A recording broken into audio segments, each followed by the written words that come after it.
Hello dear friends, welcome to Unacademy UGC NET channel. दोस्तों सभी का हार्दिक अभिनंदन है WiFi study UGC NET channel पर, अनअकैडमी यूजीसी नेट चैनल पर स्वागत आप सभी का, अभिनंदन मेरे दोस्तों। बहुत दिन से आपकी क्लासें हैं, वो थोड़ा सा ब्रेक हो गया था तबीयत खराब होने के कारण। वापस से अब आपकी क्लासें शुरू की है और आपको पता है कि आपका एग्जाम जो है नेट का, वो आपको डिटेल सारी आपको पता लग गई होगी, ज्योग्राफी का सबके एंड में है। तो दोस्तों उसी के लिहाज से मैं आपको पिछली क्लास में भी आपको मैं चीजें रिवीजन करवा रहा था। पिछली क्लास में मैंने मॉडल ज्योग्राफी आपको कंप्लीट रिवीजन करवा दिया है। देन उसके बाद में मैंने थॉट वाला जो पार्ट है उसको शुरू किया था, थॉट वाले पार्ट को मैंने शुरू किया था। और थॉट वाले पार्ट की अगर मैं बात करूं आपके सामने तो मैंने आपका प्राचीन काल, मध्यकाल मैंने आपको पढ़ाया है।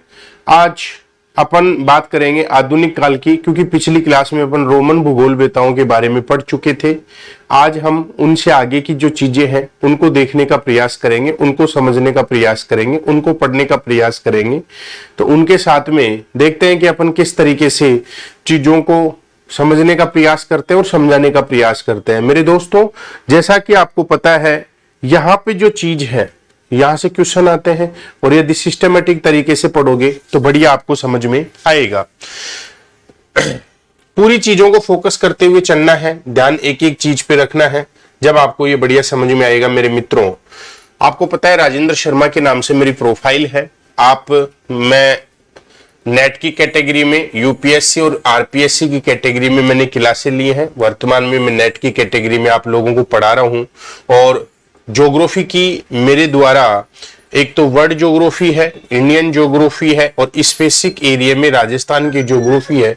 इनकी किताब जो है मेरे द्वारा लिखी हुई है मेरे दोस्तों, तो आप वो भी पढ़ सकते हैं। मेरा ये नया बैच आप लोगों के सामने है ज्योग्राफी का और पेपर फर्स्ट का, जिनका टारगेट 2022 है। 2022 में टारगेट मेरे दोस्तों, जैसे आपका जिन बच्चों का टारगेट है कि मुझे जून में एग्जाम देना है, जिन बच्चों का टारगेट है कि मुझे दिसंबर में एग्जाम देना है, वो बच्चे मेरे से जुड़ सकते हैं 2022 के कंप्लीट पेपर फर्स्ट और कंप्लीट पेपर सेकंड के लिए। ये मेरा रेफरल कोड है राजेंद्र 10। अगर आप इस रेफरल कोड को यूज करेंगे तो आपको 10% फीस में मिलेगा ऑफ, 10% फीस में आपको डिस्काउंट मिलेगा और मेरे द्वारा आपको कंप्लीट क्लास देखने को मिलेगी मेरे दोस्तों। ये अनअकैडमी वर्तमान में इंडिया का लार्जेस्ट लर्निंग प्लेटफॉर्म है और यहाँ पे अपने बेस्ट एजुकेशन से पढ़ने के लिए आप अपना यहाँ पे सब्सक्रिप्शन ले सकते हैं, हमारे साथ में जुड़ सकते हैं। और ये सब्सक्रिप्शन आप ले सकते हैं, किस किस में ले सकते हैं, आइकॉनिक और प्लस, यहाँ पे दो प्रकार के आपको कोर्स मिलेंगे। तो दोनों में आप कोई सा भी जो आपको बेस्ट लगे उसमें ले सकते हैं। टॉपिक हमारा ज्योग्राफिकल थॉट रहने वाला है आज का। और ये आइकॉनिक और प्लस दो प्रकार के कोर्स है। आइकॉनिक में आपको पर्सनल गाइडलाइन मिलती है, पर्सनल गाइडेंस मिलता है, टेस्ट का एनालिसिस होता है, एक्सपर्ट की गाइडलाइन मिलती है, आपको स्टडी मटेरियल मिलता है, स्टडी प्लानर मिल जाता है। वहीं आपको प्लस में लाइव क्लास मिल जाएगा, वीकली टेस्ट मिल जाएगा, अनलिमिटेड एक्सेस मिल जाएगा, कोर्स का शेड्यूल मिल जाता है आपको। तो ये प्लस का है मेरे मित्रों। आपको ये प्लस और आइकॉनिक ज्वाइन करने के लिए, जैसे यहाँ पे आइकॉनिक और प्लस लिखा हुआ है, तो जैसे आपने आइकॉनिक सेलेक्ट किया, आइकॉनिक सेलेक्ट के बाद में आपने रेफरल कोड सेलेक्ट किया राजेंद्र 10। जैसे आप राजेंद्र 10 सेलेक्ट करते हैं, मंथ सेलेक्ट करते हैं 12 मंथ, और आप इसको जैसे ही अप्लाई करते हैं तो 10% फीस का डिस्काउंट होके यहाँ पे लिखा हुआ है अप्लाई। जैसे ही अप्लाई करोगे 10% फीस का डिस्काउंट हो जाएगा। सेम वैसे ही आपको यहाँ प्लस में करना है, जैसे ये प्लस लिखा हुआ है, आपने प्लस सेलेक्ट किया, देन उसके बाद में रेफरल कोड राजेंद्र 10 सेलेक्ट किया, मंथ सेलेक्ट किया 12 मंथ, और जैसे ही आप मंथ सेलेक्ट करते हैं तो आपका अप्लाई करने पर 10% फीस में डिस्काउंट आपको मिलेगा। बेनिफिट्स देखो, लाइव क्लास है, टेस्ट सीरीज है, अनलिमिटेड प्रैक्टिस सेट है, कोर्स का शेड्यूल है, पर्सनल कोच है, स्टडी प्लानर है, वीकली रिव्यू है, बूस्टर सेशन है, पर्सनल डाउट सेशन है, इंटरव्यू की तैयारी है।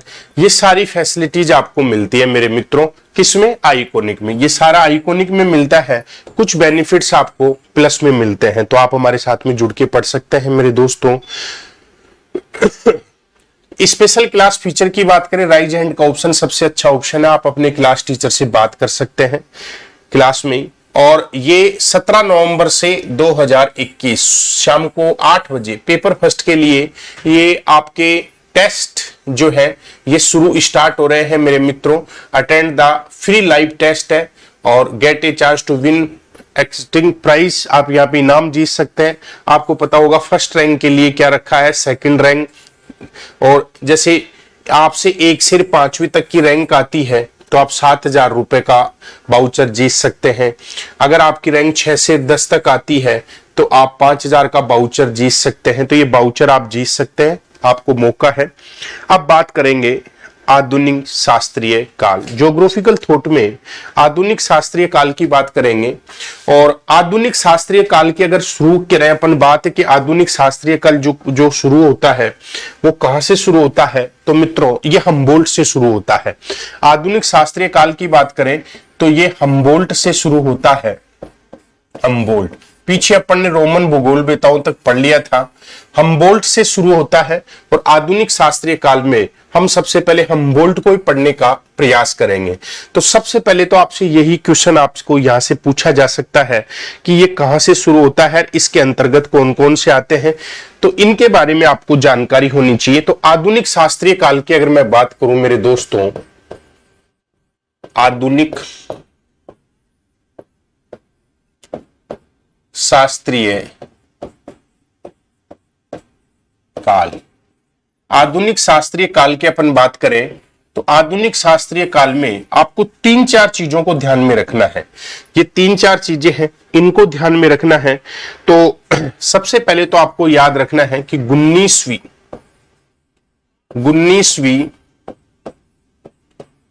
शताब्दी का काल को आधुनिक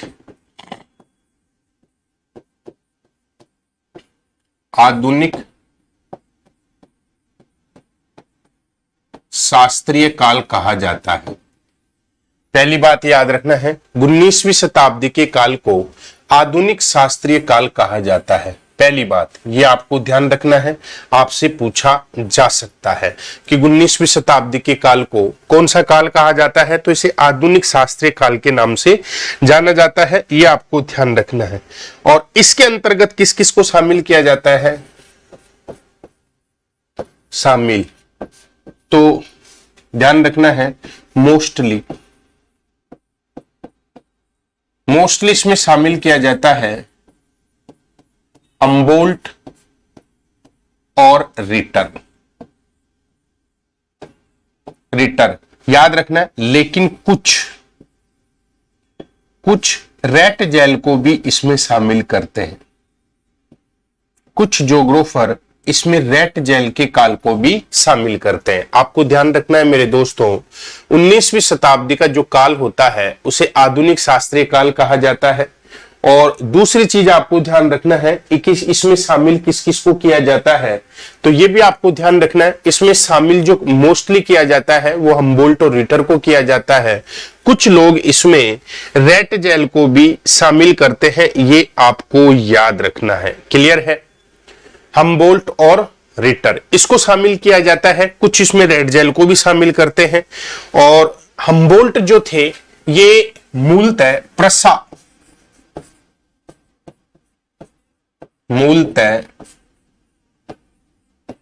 प्रसा यानी कि जर्मनी के निवासी थे।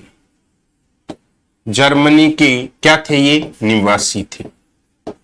जर्मनी के निवासी थे। प्रसा यानी कि जर्मनी के निवासी थे। हम्बोल्ट की अपन बात करें तो हम्बोल्ट जो है ये प्रसा जर्मनी के निवासी थे, याद रखना है। और हम्बोल्ट को आधुनिक भूगोल के पिता की भी संज्ञा दी जाती है। आधुनिक भूगोल के पिता, हम्बोल्ट को आधुनिक भूगोल का पिता कहा जाता है। आधुनिक भूगोल का पिता। एक मैराथन क्लास आप लोगों के लिए पिता, मैं थॉट की लेकर उसके लेकर आऊंगा कार्टोग्राफी की। एक मैराथन क्लास, एक ही क्लास में सब कुछ कवर होगा, जिसमें मैं आपको पूरा कंप्लीट आपके नेट के हिसाब से कार्टोग्राफी का 5-6 घंटे की मैराथन क्लास लेकर उसको दी एंड कर देंगे। तो ये आपको ध्यान रखना है। क्लियर है ये चीज? तो कुछ बेसिक चीजें मैंने बताई है। आधुनिक शास्त्रीय काल, 19वीं शताब्दी के काल को आधुनिक शास्त्रीय काल कहा जाता है। मोस्टली हमबोल्ट और रिटर का काल आता है। मूलतः प्रसा जर्मनी के निवासी थे। आधुनिक भूगोल का पिता कहा जाता है। इस काल में रिटर और इनको शामिल किया जाता है, कुछ रेड जेल को भी शामिल करते हैं। तो अब सबसे पहले अपन यहाँ पे काल, जिसको इनका जो क्रम देखते हैं अपन, अगर मैं इनके क्रम की बात करूं तो क्रम में देखो, ध्यान रखना क्रम। तो क्रम में अगर बात करें तो सबसे पहले हमको पढ़ना चाहिए हमबोल्ट। हमबोल्ट, क्योंकि हमबोल्ट का जो समय होता है वो 1769 से 1859 के बीच का होता है, ये समय होता है। लेकिन कोई नहीं, अपन रिटर को देख लेते हैं पहले, फिर उसके बाद में अपन देखेंगे। 1700 इसका 79 से है और 1850 90 तक है। तो पहले अपन रिटर महोदय को देख लेते हैं। 1700 यानी कि 1779 से 1859, ये समय किसका माना जाता है मित्रों? ये समय माना जाता है रिटर का। ये काल रिटर का समय है 1779 से 1859 तक। एक चीज आपको ध्यान रखनी है। अब इसमें अपन बात करें तो कुछ चीजें हैं, जैसे रिटर के बारे में, इन्हें आधुनिक भूगोल का जनक कहा जाता है। रिटर को भी मेरे मित्रों आधुनिक भूगोल का जनक कहा जाता है, ये आपको ध्यान रखना है भाई। अब इनको आधुनिक भूगोल का जनक क्यों कहा जाता है? यहां पे कुछ क्वेश्चन बन सकते हैं कि इन्हें आधुनिक भूगोल का जनक कहा जाता है। आधुनिक भूगोल का इन्हें जनक क्यों कहा जाता है? क्यों? तो आपको ध्यान रखना है क्योंकि इन्हें हमबोल्ट के बराबर सम्मान प्राप्त है। हमबोल्ट के बराबर, हमबोल्ट के बराबर सम्मान प्राप्त होने के कारण, हमबोल्ट के बराबर सम्मान प्राप्त होने के कारण इन्हें आधुनिक भूगोल का जनक कहा जाता है। पहला बिंदु आपको यह ध्यान रखना है कि इन्हें आधुनिक भूगोल का जनक क्यों कहा जाता है। रिटर को आधुनिक भूगोल का जनक इसलिए कहा जाता है क्योंकि इन्हें हमबोल्ट के बराबर सम्मान प्राप्त है। ये आपको याद रखना है। क्लियर है? ठीक है, पहली बात, इन्हें आधुनिक भूगोल का जनक कहा जाता है। कुछ चीजें मैं और इसके बारे में आप लोगों को क्लियर कर दूं जिससे कि आपको सारी चीजें समझ में आ जाए। कार्ल रिटर की अपन चर्चा कर रहे थे। कार्ल रिटर की अगर मैं बात करूं, समय जो है इनका 1779 से 1859 के बीच का इसका समय है। इन्हें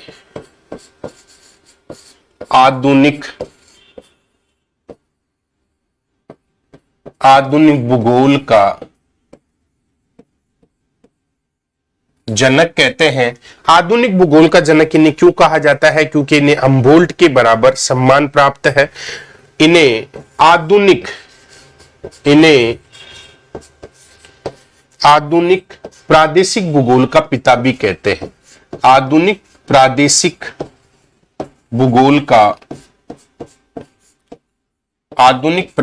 भूगोल का इन्हें क्या कहते हैं? पिता भी कहते हैं। ये भी आपको ध्यान रखना है। और आधुनिक भूगोल का पिता भी कहते हैं। आधुनिक भूगोल का जनक, आधुनिक भूगोल का पिता। आधुनिक भूगोल का पिता, आधुनिक भूगोल का पिता। ये सम्मान क्यों प्राप्त है इनको? ये सम्मान क्यों प्राप्त है इनको? सम्मान क्यों प्राप्त है? क्योंकि इन्हें हमबोल्ट के बराबर सम्मान दिया गया है। हमबोल्ट के सम्मान के बराबर इन्हें क्या मिला हुआ है? सम्मान मिला हुआ है। इसलिए ये सम्मान इन्हें मिले हुए हैं। ये आपको ध्यान रखना है। क्लियर है क्या? अब भाई साहब, इनके जन्म की बात करें तो जन्म तो आपको पता ही है। जन्म 1779 में कहां पे हुआ था? जर्मनी में। इनका जन्म 1779 में जर्मनी में हम रिटर महोदय का जन्म हुआ था, ये भी आपको ध्यान रखना है। तो पहली चीज देखो यहाँ पे, इसे आधुनिक भूगोल का जनक कहा जाता है, इन्हें आर्म चेयर भूगोलवेता कहा जाता है। दूसरी बात इंपॉर्टेंट है, इन्हें आर्म चेयर भूगोलवेता कहा जाता है। आर्म चेयर भूगोलवेता कहा जाता है। आर्म चेयर भूगोलवेता का मतलब कुर्सी पे बैठकर ही सारी भूगोल का अध्ययन कर लिया। ये बर्लिन विश्वविद्यालय में भूगोल के प्रोफेसर थे। बर्लिन विश्वविद्यालय में भूगोल के प्रोफेसर थे। 1809 में हम्बोल्ट के संपर्क में आते हैं। किसके संपर्क में आते हैं? 1809 में हम्बोल्ट के संपर्क में आते हैं और इन्हीं से प्रेरित होकर भूगोल की ओर अग्रसर होते हैं। इसी का परिणाम रहा कि इन्हें 1817 ईस्वी में अपने पहले ग्रंथ अर्धकुंडे की रचना कर डाली। अर्धकुंडे की रचना कब की थी इन्होंने? 1817 में। आपको ध्यान रखना है, आपसे पूछा जा सकता है कि अर्धकुंडे की रचना इन्होंने कब की थी, ये आपको याद रखना है। और हम्बोल्ट के संपर्क में ये कब आए थे, ये भी आपको ध्यान रखना है। 1809 के आसपास ये हम्बोल्ट के संपर्क में आते हैं और हम्बोल्ट से प्रेरित होते हैं और भूगोल की ओर बढ़ते हैं। और इन्हीं से प्रेरित होकर 1817 के आसपास इन्होंने अर्धकुंडे की क्या कर दी? रचना कर डाली। ये आपको ध्यान रखना है। अब मेरी बात को ध्यान से समझने का प्रयास करना। यहां पे मैं बात कर रहा हूं अर्धकुंडे। अर्धकुंडे, ये किताब है अर्धकुंडे। भाई साहब 1817-18 में इसकी क्या हो गई? रचना। प्रारंभ में इसके 2 खंड प्रकाशित होते हैं। 2 खंड प्रकाशित। प्रारंभ में इस पुस्तक के कितने खंड प्रकाशित होते हैं? 2 खंड।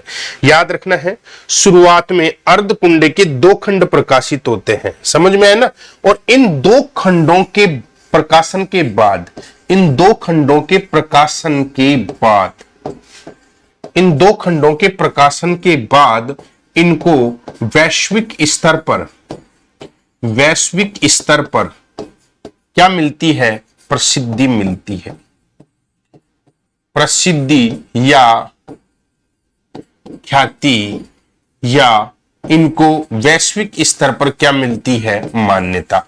ये आपके नेट के एग्जाम में पूछा हुआ है कि रिटर को अर्धकुंडे के कितने खंड प्रकाशित करने के बाद वैश्विक स्तर पर एक मान्यता और एक पहचान मिलती है, तो जवाब देना 2 खंड।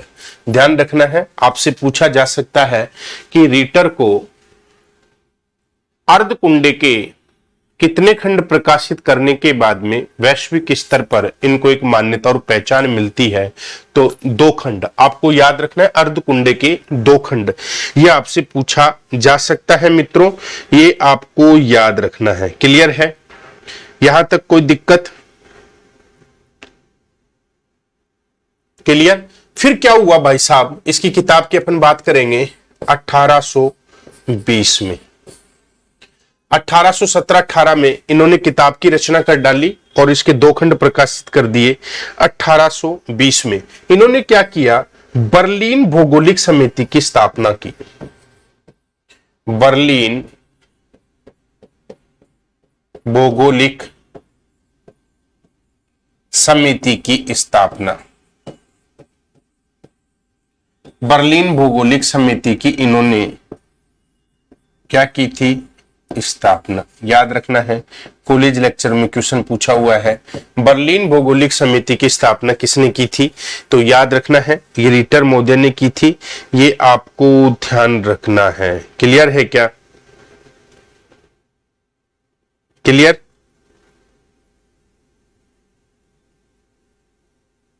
क्लियर? अब भाई साहब खास बात क्या है कि इनकी जो खास बात है, ध्यान रखना, 1859 में इनकी हो गई मृत्यु। और मृत्यु याद रखना 1859 में हम्बोल्ट प्लस रिटर दोनों की साथ हुई। 7 का मतलब 1859 में ही मृत्यु इनकी होती है और 1859 में इनकी मृत्यु होती है। तो ये आपको ध्यान रखना है, आपसे पूछा जा सकता है। तो अब देखो मैंने पीछे आपको बताया है यहाँ पे ये अर्धकुंडे की रचना कर डाली 1817-18 में। 1817 से 1859 तक फिल्मी अंदाज में अर्धकुंडे के 19 खंड प्रकाशित कर दिए इनने। टोटल कितने खंड प्रकाशित हुए? 19। अर्धकुंडे के टोटल खंड 19। कब से कब तक? 1817 से लेकर 1859 तक। ये ध्यान रखना है। कितने खंड है टोटल? 19। परीक्षा में प्रश्न पूछा जा सकता है। मैंने स्टार लगा दिया है यहाँ पे। भाई साहब ध्यान रखना है आपको, 1817 से लेकर 1859 तक इन्होंने फिल्मी अंदाज में अर्धकुंडे के कितने खंड? 19 खंड। और प्रसिद्धि कितने खंडों से मिलती है? 2 खंडों से इनको प्रसिद्धि मिलती है, जिसके बारे में बताया कि अर्धकुंडे के अगर आपसे पूछे कि टोटल खंड कितने हैं, टोटल तो 19। इनको प्रसिद्धि जो मिली है वो कितनों से मिली है? 2 खंडों से। प्रसिद्धि कितने खंडों के प्रकाशन के बाद मिली है? 2 खंडों के प्रकाशन के बाद में प्रसिद्धि मिली है। 1820 में बर्लिन भौगोलिक समिति की इन्होंने क्या कर दी है? स्थापना की है। और 1859 में इनकी हमबोल्ट के साथ में क्या हो जाती है? मृत्यु हो जाती है। ये आपको ध्यान रखना है। तो उम्मीद करता हूं कि आपको रीटर के बारे में कुछ चीजें आपको ये पता लग गई होंगी। सिंपल है, एक ही बार अगर आप कर लोगे तो ये थोड़ा याद रहेगा। इसमें इनका जन्म होता है, याद रखना है। और बर्लिन विश्वविद्यालय में ये प्रोफेसर के पद पर कार्य करते हैं। विश्वविद्यालय में प्रोफेसर के पद पर कार्य करते हैं। और 1809 के आसपास ये हमबोल्ट के संपर्क में आते हैं। हमबोल्ट के संपर्क में आते हैं और 1817-18 में अर्धकुंडे की ये रचना कर डालते हैं। अर्धकुंडे पुस्तक की रचना कर डालते हैं। और इस अर्धकुंडे के 2 खंडों के प्रकाशन के बाद में इनको प्रसिद्धि मिलती है। ये सब चीजें देखो मैं आपको रिपीट करा रहा हूं जिससे कि थोट आपको आसान लगे। अर्धकुंडे के टोटल 19 खंड प्रकाशित हुए हैं। अर्धकुंडे के टोटल कितने खंड प्रकाशित हुए हैं? 19 खंड। भाई इसलिए याद करा रहा हूं जिससे कि आपको ये रिपीट हो चीजें। ठीक है, ये सारी चीजें ध्यान रखनी है, आपको समझ में आ गया होगा। अर्धकुंडे का अर्थ क्या होता है? अर्धकुंडे का अर्थ क्या होता है? भाई एक पेज में जो अपन ने पीछे पढ़ा, मैंने आपको बताया आधुनिक शास्त्रीय काल की बात कर रहे हैं। 19वीं शताब्दी के काल को शास्त्रीय काल के नाम से जानते हैं। और आधुनिक शास्त्रीय काल में मुख्यतः हम हमबोल्ट और रीटर को शामिल करते हैं। कुछ भूगोलवेता रैटजेल को भी इसमें शामिल करते हैं। तो आधुनिक शास्त्रीय काल में जो हम पढ़ने का प्रयास कर रहे हैं वो हम हमबोल्ट और रीटर को पढ़ने का प्रयास करेंगे, साथ में रैटजेल को भी पढ़ेंगे। मैंने सबसे पहले रीटर की बात करी आपके सामने। रीटर का जन्म 1779 में जर्मनी में हुआ था। और ये आपको ध्यान रखना है, हमबोल्ट के संपर्क में आने के बाद में ये भूगोल की ओर अग्रसर होते हैं। हमबोल्ट के संपर्क में आते हैं मेरे मित्रों, ये 1807 से 9 के बीच में हमबोल्ट के संपर्क में आते हैं और भूगोल की ओर अग्रसर होते हैं। मेरे दोस्तों, भूगोल की ओर जैसे ही अग्रसर होते हैं तो 1817 में इन्होंने एक किताब की रचना की जिसका नाम था अर्धकुंडे। अर्धकुंडे की रचना करने के जैसे उनके 2 खंड प्रकाशित हुए तो भूगोल के रूप में इनको एक विश्व प्रसिद्धि मिली। लोगों से इनको एक पहचान मिली। मेरे मित्रों, ये आपको ध्यान रखना है। 1820 में बर्लिन भौगोलिक समिति की इन्होंने स्थापना की। 1859 में इनकी मृत्यु हो गई थी। तो ये कुछ इनके काम हैं जो ध्यान रखना है। अर्धकुंडे के टोटल 19 खंड इनने प्रकाशित किए थे। अर्धकुंडे का मतलब क्या होता है? अर्धकुंडे का मतलब होता है मेरे दोस्तों पृथ्वी का वर्णन। अर्धकुंडे का मतलब क्या होता है? पृथ्वी का वर्णन। ध्यान रखना है, अर्धकुंडे का अर्थ होता है पृथ्वी का वर्णन। और इसी पुस्तक में एशिया और अफ्रीकी देशों का विशेष वर्णन है। परीक्षा में प्रश्न पूछा जा सकता है कि अर्धकुंडे में विशेष वर्णन किसका है? तो अर्धकुंडे में एशिया और अफ्रीकी देशों का विशेष वर्णन है।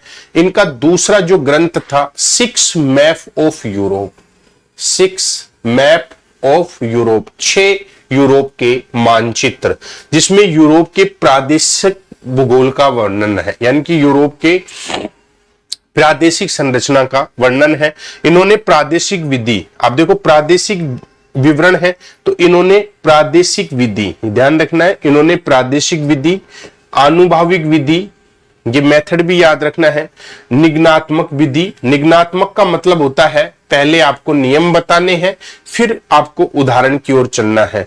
मानचित्र विधि तथा भौगोलिक विश्लेषण विधि पर विशेष जोर दिया है। ये आपको ध्यान रखना है, आपसे पूछा जा सकता है।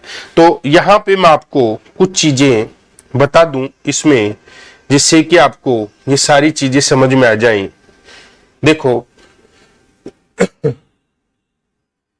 मेरे दोस्तों, अर्धकुंडे, अरे भाई रटना नहीं है, चीजों को समझ लेना है। अर्धकुंडे, अगर आपसे पूछे कि अर्धकुंडे का अर्थ क्या है, अर्थ है पृथ्वी का वर्णन, पृथ्वी का वर्णन। वर्णन क्या चीजें रह जाएंगी? अर्धकुंडे के लेखक, लो भाई साहब सारी बात अपन कर लेते हैं Carl Ritter, simple and sweet में। प्रकाशन 1817-18। कुलखंड, कुलखंड, अर्धकुंडे के कुलखंड कितने हैं? 19। और वर्णन किसका है? अर्धकुंडे में, अर्धकुंडे में वर्णन किसका है? यानी कि एशिया प्लस अफ्रीका के देशों का, अफ्रीका के देशों का, अफ्रीका के देशों का ध्यान रखना है। आपसे पूछा जा सकता है कि अर्धकुंडे में वर्णन किसका है? अर्धकुंडे में वर्णन किसका है?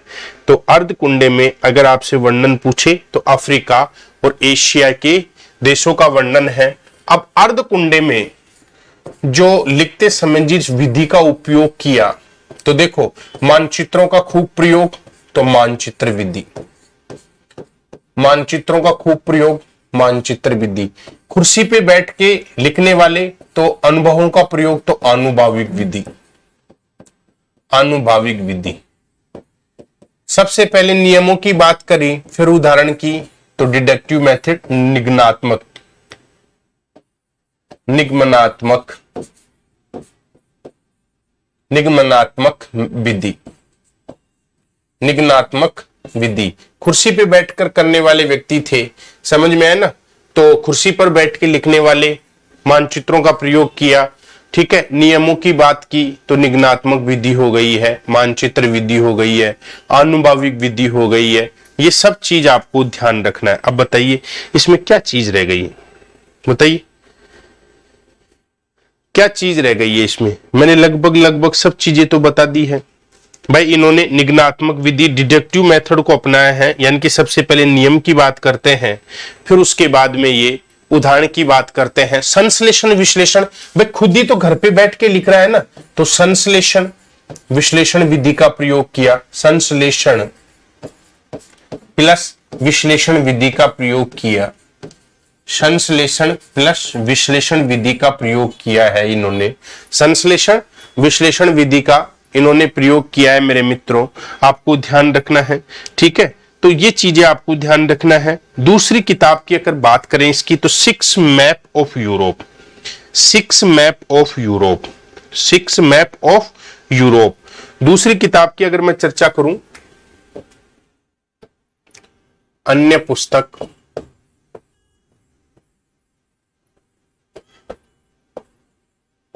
अन्य पुस्तक यूरोप के 6 मानचित्र, यानी कि 6 map of Europe, 6 map of Europe, ये आपको ध्यान रखना। अब भाई साहब इस 6 मैप ऑफ यूरोप में है क्या?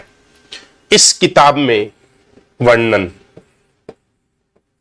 इस किताब में वर्णन किसका है ये भी आपसे पूछा जा सकता है। तो याद रखना, यूरोप की भौगोलिक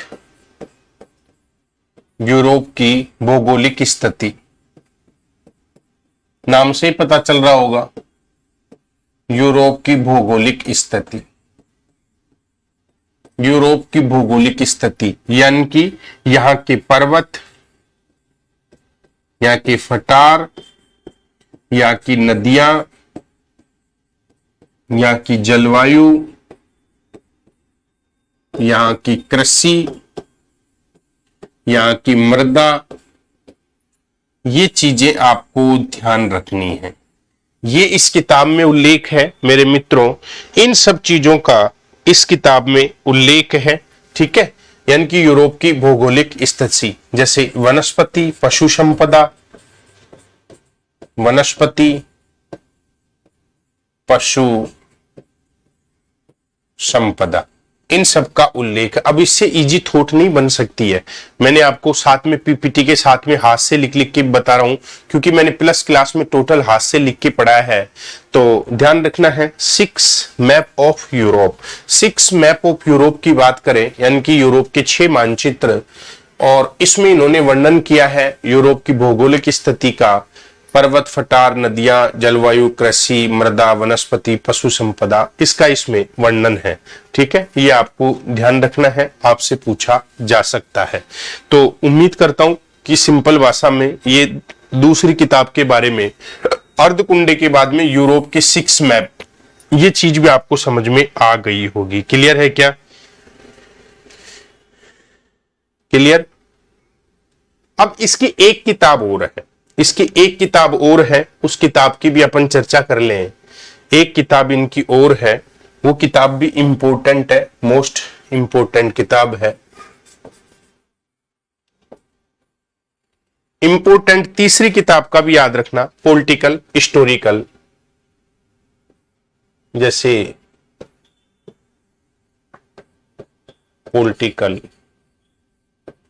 हिस्टोरिकल,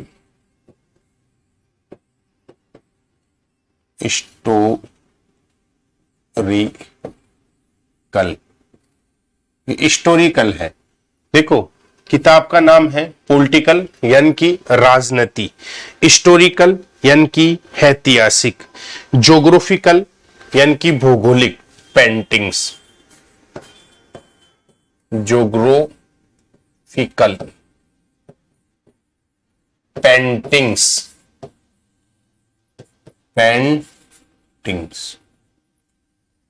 हिंदी अगर मैं लिखूं, राजनैतिक, ऐतिहासिक,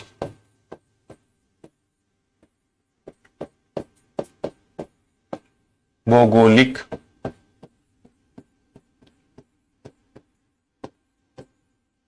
चित्रण,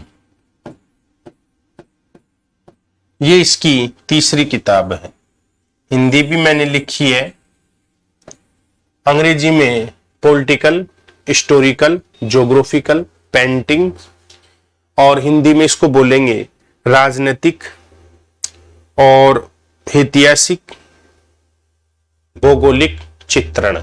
ये इसकी तीसरी किताब है मेरे मित्रों, ध्यान रखना है, पॉलिटिकल, हिस्टोरिकल, ज्योग्राफिकल, पेंटिज, यानी कि राजनीतिक, ऐतिहासिक, भौगोलिक चित्रण, ये आपको ध्यान रखना है। अब भाई साहब इसमें वर्णन किसका है? वर्णन, तो वर्णन की अगर मैं बात करूं तो एशिया, इसमें भी सेम, एशिया,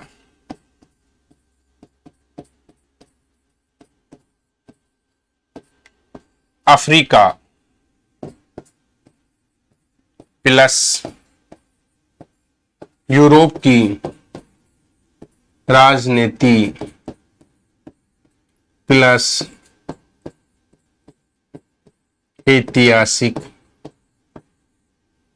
प्लस भौगोलिक स्थिति,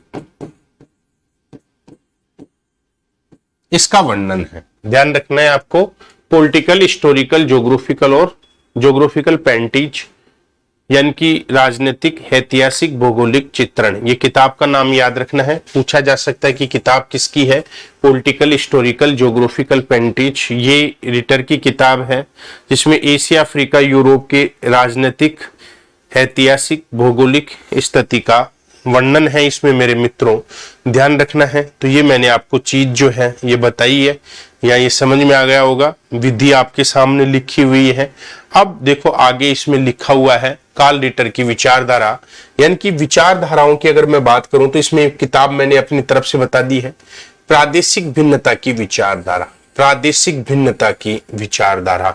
सबसे पहले अगर कार्ल रिटर की अपन विचारधाराओं की बात करें तो मेरे मित्रों, प्रादेशिक भिन्नता की विचारधारा, प्रादेशिक भिन्नता की अगर मैं विचारधारा की बात करूंगा, भाई साहब प्रादेशिक भिन्नता की विचारधारा से क्या तात्पर्य है, प्रादेशिक भिन्नता की विचारधारा से आप क्या समझते हैं, इसका मतलब क्या होता है, ये आपको ध्यान रखना है। ठीक है, तो देखो इसका मतलब क्या होता है, प्रत्येक प्रदेश जो होता है दूसरे प्रदेश से क्या होता है, भिन्न होता है। प्रादेशिक भिन्नता की विचारधारा का मतलब क्या होता है कि प्रत्येक प्रदेश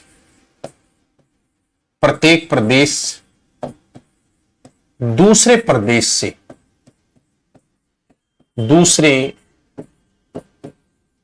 प्रदेश से क्या होता है, भिन्न होता है, भिन्न होता है। यानी कि प्रत्येक प्रदेश दूसरे प्रदेश से भिन्न होता है। से फॉर एग्जाम्पल के लिए अगर मैं बात करूं, आपको एक उदाहरण के माध्यम से समझाऊं तो याद रखना, जो हमारा इंडिया है वो हर दृष्टि से यूएसए से अलग है, हर दृष्टि से। चाहे वो राजनीतिक दृष्टि से देख लो, चाहे प्रशासनिक दृष्टि से देख लो, चाहे संविधान की दृष्टि से देख लो, चाहे आप इसके अलावा और किसी भी दृष्टि से देख सकते हैं। मतलब अपन प्रशासनिक, राजनीतिक, ऐतिहासिक, भौगोलिक, पैदावार, जनसंख्या, किसी भी दृष्टि से देखें तो प्रत्येक देश दूसरे देश से क्या होता है, भिन्न होता है। यानी कि एक देश दूसरे देश से भिन्न होता है मेरा मित्रों, ये आपको ध्यान रखना है। फिर ये क्या कहता है, जब प्रत्येक देश दूसरे देश से भिन्न होता है तो भिन्न भिन्न अध्ययन भी आवश्यक होता है।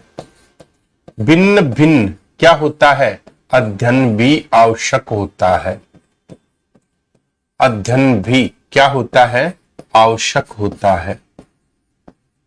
भिन्न भिन्न अध्ययन भी क्या होता है, आवश्यक होता है। जब एक देश दूसरे देश से अलग है, अगर भाई दोनों एक हो तो कोई दिक्कत नहीं है, लेकिन जब प्रत्येक देश दूसरे देश से अलग है तो उसका अलग अलग अध्ययन भी आवश्यक है, आपको अलग अलग अध्ययन भी करना चाहिए। तो ये आपको ध्यान रखना है, इसको बोला जाता है प्रादेशिक भिन्नता की विचारधारा। तो कार्ल रिटर प्रादेशिक विचारधारा में, प्रादेशिक भिन्नता की विचारधारा में विश्वास करते हैं, ये आपको याद रखना है। क्लियर है। पहली चीज नियतिवाद की विचारधारा। दूसरी बात क्या है, नियतिवाद की विचारधारा। तो इन्होंने क्या किया है, मानव प्रकृति के अंतर संबंधों को महत्व अधिक देने के कारण इन्हें नियतिवादी कहा जाता है। क्या कहा जाता है, नियतिवादी।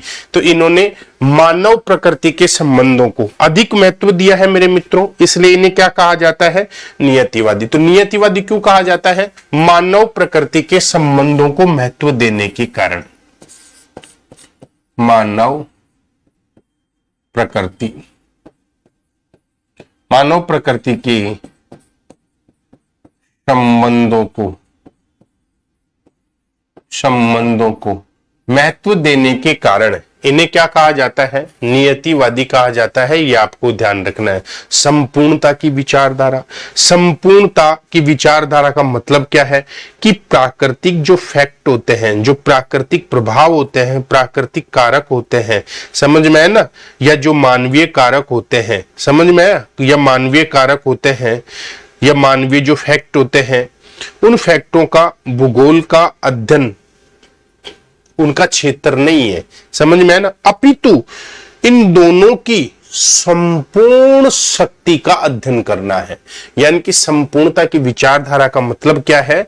ये क्या कहते हैं कि प्राकृतिक जो फैक्ट होते हैं या केवल मानवीय जो फैक्ट होते हैं, भूगोल का अध्ययन क्षेत्र यही नहीं होता, अपितु इनका मतलब है कि इन दोनों की शक्तियों के सहयोग के साथ भी संपूर्णता होनी चाहिए। संपूर्णता की विचारधारा का मतलब है मेरे दोस्तों, रिटर ये कहता है कि भूगोल का उद्देश्य केवल मानव के तथ्यों का, मानव के जो फैक्ट है उनका, या भूगोल के फैक्ट या भूगोल के तथ्यों का अध्ययन करना नहीं है, बल्कि मानव और जो प्रकृति है उन दोनों का, उन दोनों की शक्तियों का, उन दोनों के फैक्टों का अध्ययन करना है। यह आपको ध्यान रखना है। इसे बोला जाता है संपूर्णता की विचारधारा। तो समझ में आ गई होगी संपूर्णता की विचारधारा।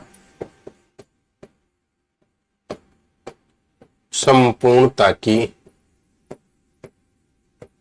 विचारधारा मतलब क्या है कि जो भूगोल है, जो आपका ज्योग्राफी है, भूगोल, ये केवल प्रकृति या मानव इनके तथ्यों का अध्ययन नहीं करती है, बल्कि तथ्यों के साथ साथ में इनकी शक्तियों का भी अध्ययन करती है। बस ये लो, तथ्यों के साथ साथ में शक्तियों का भी अध्ययन करती है। ध्यान रखना है, जो ज्योग्राफी है ये मानव के तथ्यों का या केवल प्रकृति के तथ्यों का अध्ययन नहीं करती है, बल्कि इनकी तथ्यों के साथ साथ में शक्ति का भी अध्ययन करती है। ये आपको ध्यान रखना है। क्लियर है? क्लियर है? समझ में आ रहा होगा मेरे दोस्तों? तो ध्यान रखना है संपूर्णता की विचारधारा। समझ में आ गया? अब बात है ईश्वरीय दृष्टिकोण की विचारधारा। ईश्वरीय दृष्टिकोण की विचारधारा। ईश्वरीय दृष्टिकोण की विचारधारा का मतलब क्या होता है? ईश्वर ने पृथ्वी की रचना जो की है वो किसी न किसी उद्देश्य से की है। याद रखना, आप सबको पता है भाई, इंसान, भगवान ने आपकी रचना की है तो भगवान ने आपकी रचना भी कोई न कोई उद्देश्य से की है कि जाओ, आपने बहुत सारे पाप किए थे तो पहले आपको है ना गधा बनाया, घोड़ा बनाया, ऊंट बनाया, हाथी बनाया, बंदर बनाया, सांप बनाया, चिड़ी बनाया, मक्खी बनाया, मच्छर बनाया, और फिर आपके पापों का घड़ा पूरा भर गया, खत्म हो गए पाप, और फिर आपको इंसान बना दिया कि जाओ अब आपका उद्देश्य धरातल पर कुछ करके आओ। समझ में है ना? जिंदगी में आए हो तो कुछ कर लो, तो कुछ भी करके आ सकते हो आप, जाओ। तो इंसान ने, अगर किसी, भगवान ने इंसान को बनाया है या भगवान ने किसी भी चीज को बनाया, प्रकृति को बनाया, तो उसका कोई न कोई उद्देश्य है। तो ईश्वरीय दृष्टिकोण में अम्बोल्ट, ये जो रीटर है, ये क्या कहता है कि हर चीज का कोई न कोई उद्देश्य होता है। हर चीज का कोई न कोई उद्देश्य है, यानी कि भगवान ने जिस चीज की रचना करी है उसका कोई न कोई उद्देश्य होता है, और इस उद्देश्य की पूर्ति के लिए ही भगवान क्या करता है? आप लोगों को एक मौका देता है। आप लोगों को क्या देता है? मौका देता है। समझ में है ना? और उस मौके का उपयोग आप नियमों के द्वारा करते हैं। समझने का प्रयास करना। ईश्वरीय दृष्टिकोण, देखो, जैसे ये इंसान है, इंसान का मतलब मानव, ये इंसान है, इस इंसान की भगवान ने क्या की है? रचना की है। अब भाई साहब, इस इंसान की रचना का उद्देश्य है, कोई न कोई उद्देश्य है। देखो, इसको बोलेंगे गॉड, GOD। गॉड का मतलब होता है, जी का मतलब होता है जनरेटर, ओ का मतलब होता है ऑपरेटर, डी का मतलब होता है डेस्ट्रॉयर, विनाश करने वाला। देखो, जी का मतलब जनरेटर, चलाने वाला, ऑपरेटर, संचालन करने वाला, डी का मतलब डेस्ट्रॉयड, समाप्त करने वाला। तो भगवान ने आपकी रचना की है तो ये GOD, गॉड, ये इन चीजों के लिए कि आपको उत्पन्न किया, आपका संचालन किया और आपका विनाश किया। कोई न कोई उद्देश्य है, आपका उद्देश्य है। अब आप, इंसान ने आपकी रचना की, आपका कोई न कोई उद्देश्य है। इंसान धरातल पर जिस भी चीज का प्रयोग करेगा वो किसके अनुसार करता है? भगवान के नियमों के अनुसार, भगवान के नियमों के अनुसार। तो यही तो है कि हर इंसान प्रकृति में नियमों से बंधा हुआ है। हर इंसान इस प्रकृति में किससे बंधा हुआ है? नियमों से। तो यही तो ईश्वरीय विचारधारा है। तो जो आपके रीटर हैं, ईश्वरीय दृष्टिकोण के आधार पर वो ये कहते हैं कि भगवान ने जिस भी चीज की रचना की है वो नियमों के अनुसार की है, और इस महाद्वीप में जितनी भी कोई घटनाएं घटती हैं, जितनी भी कोई आकृति बनती है, जितनी भी कोई क्रियाएं होती है, इस संपूर्ण पृथ्वी के ऊपर, इस संपूर्ण पृथ्वी के ऊपर जो भी रचना होती है वो किससे होती है? नियम से। चाहे आप पर्वत देख लो, चाहे पठार देख लो, चाहे महाद्वीप देख लो, कुछ भी देख लो, सबकी रचना किससे होती है? नियम से होती है। ये आपको ध्यान रखना है, बिना नियम के कुछ भी नहीं होता। तो पहला ईश्वरीय दृष्टिकोण वाला विद्वान अरस्तु और दूसरा कार्ल रिटर थे। याद रख लेना, वेरी वेरी इंपॉर्टेंट लाइन है। पहला ईश्वरीय दृष्टिकोण, ईश्वर में विश्वास रखने वाला कि इस ब्रह्मांड में, इस पृथ्वी में कोई भी चीज की रचना हो, चाहे वो स्थलाकृति हो, चाहे वो नदी हो, चाहे झील हो, चाहे कोई पेड़ हो, चाहे कोई पौधा हो, चाहे कोई वनस्पति हो, कुछ भी XYZ हो, उन सब की रचना नियम से होती है। ऐसा मानने वाले पहले कौन थे? पहला व्यक्ति अरस्तु था, दूसरा आपका रिटर था। ईश्वरीय दृष्टिकोण वाले विद्वानों का मानना है कि सब कुछ गॉड से ही होता है, GOD ही होते हैं। भगवान, जी का मतलब जनरेटर, O का मतलब ऑपरेटर और D का मतलब डेस्ट्रॉयर। समझ में आया ना? G का मतलब जनरेटर यानी कि चलाने वाला, ऑपरेटर संचालन करने वाला, और D का मतलब होता है मेरे परम मित्रों डेस्ट्रॉयर, विनाश करने वाला।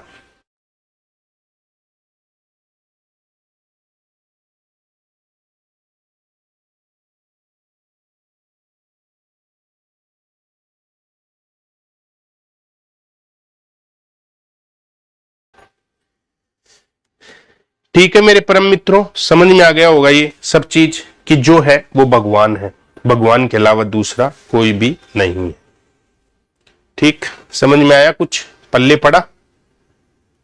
नेक्स्ट देखो, लिखा हुआ है G for generator, O for operator, D for destroyer. भैया ये मेरा ही पढ़ाया हुआ है, प्लस क्लास में मैंने पढ़ाया था। किसी मेरे काबिल दोस्त जिसका नाम दुलार चंद है, उस मेरे भाई ने इसको डिजाइन करके अच्छे बना दिया है, तो मैंने आपको PPT लगा के इसको पढ़ा दिया। रिटर ने जातियों की पहचान की और बताया कि अफ्रीका के लोग काले। रिटर ने जातियों की क्या की थी? पहचान। जातियों की पहचान की और बताया कि अफ्रीका के लोग क्या हैं? काले। अफ्रीका के लोग हैं काले, एशिया के लोग गेहूं के रंग के, गेहूंवे, तथा अमेरिका के लोग लाल होते हैं। ध्यान रखना है। रिटर ने जातियों के बारे में भी क्या कहा कि अफ्रीका के लोग कैसे होते हैं? काले। बिल्कुल सही बात है। एशिया के लोग, हम एशिया में रहते हैं तो हमारा रंग गेहूं का जैसा है, अमेरिका के थोड़े लाल टमाटर जैसे होते हैं। इन्होंने प्रादेशिक भूगोल के लिए लैंडर कुंडे शब्द का प्रयोग किया, यानी कि प्रादेशिक ज्योग्राफी जो है, प्रादेशिक जो प्रादेश, आप तो प्रदेश के लिए याद रखना, प्रदेश के लिए लैंडर कुंडे शब्द का प्रयोग किया। ये आपको ध्यान रखना है, आपसे पूछा जा सकता है। समझ में आया ना? ये भी आपको ध्यान रखना है, आपसे पूछा जा सकता है कि प्रदेश के लिए लैंडर कुंडे शब्द का प्रयोग किसने किया था? तो आपका जवाब होना चाहिए रिटर ने किया था। क्लियर है? प्रदेश के लिए लैंडर कुंडे शब्द का प्रयोग करने वाले कौन थे? रिटर। ध्यान रखना है, प्रदेश के लिए लैंडर कुंडे शब्द का प्रयोग करने वाले कौन थे? रिटर। आपको याद रखना है। That's all. क्लियर है चीज मेरे दोस्तों? समझ में आ ही रहा होगा। ये प्रीमियर क्लास है, लाइव क्लास नहीं है मेरे दोस्तों। क्लियर है ना? नेक्स्ट, ये क्या बोलते हैं? इनका एक स्टेटमेंट है, पृथ्वी मनुष्य के लिए और मनुष्य पृथ्वी के लिए बना है। ये बात किसने बोली है? रिटर ने। ध्यान रखना है, ये बात रिटर ने बोली है कि पृथ्वी मनुष्य के लिए और मनुष्य पृथ्वी के लिए बना है। पृथ्वी किसके लिए है? मनुष्य के लिए। और मनुष्य किसके लिए बना है? पृथ्वी के लिए। आपको याद रखना है। इन्होंने ही विविधताओं में एकता की संकल्पना का सूत्र दिया था। इन्होंने विविधताओं में एकता की संकल्पना का सूत्र दिया था। ये पहले व्यक्ति थे जिन्हें भूगोल का व्यावसायिक व्याख्याता माना जाता है। प्रोफेशनल प्रोफेसर, याद रखना है, प्रोफेशनल प्रोफेसर। और प्रोफेशनल प्रोफेसर का इनको जो दर्जा दिया गया था वो क्यों दिया गया था? प्रोफेशनल यानी कि व्यावसायिक व्याख्याता क्यों माना जाता है, इसके पीछे हम आपको एक कारण बताते हैं जो आपको समझ में आएगा।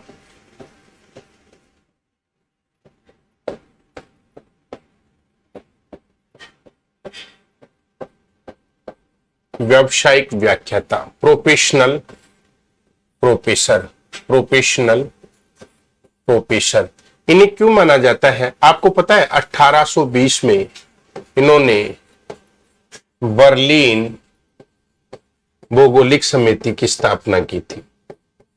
बर्लिन भौगोलिक समिति की स्थापना की थी। 1820 में इन्होंने बर्लिन भौगोलिक समिति की स्थापना की थी। यह आपको ध्यान रखना है। बर्लिन भौगोलिक समिति की स्थापना के कारण ही इन्हें प्रोफेशनल प्रोफेसर कहा जाता है, व्यावसायिक व्याख्याता कहा जाता है। और ये कब की थी? 1820 में, ध्यान रखना है। तो मैंने ये बता दिया, ये पहले व्यक्ति थे जिन्हें भूगोल का व्यावसायिक व्याख्याता माना जाता है, क्योंकि 1820 में इन्होंने क्या किया था? भौगोलिक समिति, बर्लिन भौगोलिक समिति, बर्लिन भौगोलिक समिति की स्थापना की थी। बर्लिन भौगोलिक समिति की स्थापना करने के कारण इन्हें प्रोफेशनल प्रोफेसर कहा जाता है। ये आपको ध्यान रखना है। क्लियर है? ये चीज समझ में आ गई होगी। अब बात करेंगे हमबोल्ट और रिटर में समानता। तो हमबोल्ट और रिटर की समानता पढ़ने से पहले हमको हमबोल्ट पढ़ना पड़ेगा। दोनों की समानता पढ़ने से पहले हमको हमबोल्ट पढ़ना पड़ेगा। फिर इसकी हम असमानताओं की बात करेंगे। असमानताओं की बात करने के बाद में आपको ये समझ में आएगा मेरे दोस्तों। इससे पहले ये आपको समझ में नहीं आने वाला है। तो पहले हम हमबोल्ट पढ़ेंगे तो ही तो इनकी समानता और असमानताओं के बारे में हम समझने का प्रयास करेंगे। ठीक है? तो उम्मीद करता हूं कि आपको रिटर बहुत अच्छे से समझ में आ गया होगा। रिटर के बारे में आपको पूरी चीजें समझ में आई होंगी, बहुत अच्छे से समझ में आई होंगी मेरे दोस्तों। रिटर का जन्म 1779 में जर्मनी में हुआ था। इन्हें आधुनिक भूगोल का पिता, आधुनिक प्रादेशिक भूगोल का जनक कहा जाता है। हमबोल्ट के समान इनको सम्मान प्राप्त है। 3 इनकी मेजर इंपोर्टेंट किताब हैं। अर्धकुंडे, 6 map of Europe, political, historical, geographical पेंटिज, ये इनकी किताब है 3। अर्धकुंडे जो है इसके 19 खंड हैं, जिसका प्रकाशन 1817-18 में इनके द्वारा किया गया था। ध्यान रखना है, ये कुछ चीजें हैं। अर्धकुंडे का अर्थ होता है पृथ्वी का वर्णन, जिसमें यूरोप और अफ्रीका और एशियाई देशों का इन्होंने इसमें वर्णन किया है। तो उम्मीद करता हूं कि सब चीज आपको बहुत अच्छे से समझ में आई होंगी। ठीक है? I hope it was a helpful session. Thank you for your time. Please give your feedback in comment box. Comment box में आप अपना फीडबैक दे सकते हैं। इसके बाद की क्लास में आपकी कल वही इसी टाइम रहेगी। अनअकैडमी पे आप मेरे साथ में आइकॉनिक और प्लस कोर्स के रूप में आप मेरे से जुड़ सकते हैं, क्योंकि सबसे अच्छा प्लस कोर्स है मेरे दोस्तों, क्योंकि प्लस में आपको बेनिफिट्स ज्यादा मिलते हैं। अनअकैडमी पे प्लस कोर्स लेने के लिए मेरा रेफरल कोड है राजेंद्र 10। कैपिटल अक्षर में ये रेफरल कोड आपको यूज करना है राजेंद्र 10, और आपको 10% डिस्काउंट प्राप्त करना है। 10% आपको डिस्काउंट प्राप्त करना है। तो आप मेरा रेफरल कोड यूज करें, आइकॉनिक और प्लस दोनों में। ये रेफरल कोड है राजेंद्र 10, और फिर आप अप्लाई कर सकते हैं। Thank you so much. Channel को शेयर, सब्सक्राइब, लाइक जरूर करें, बेल आइकन को प्रेस कर लें। पीडीएफ भी मिलती है आपको, सारी सुविधाएं मिलती है। बाकी की बात अपन कल की क्लास में करेंगे। बहुत बहुत धन्यवाद। Thank you. Wish all the best.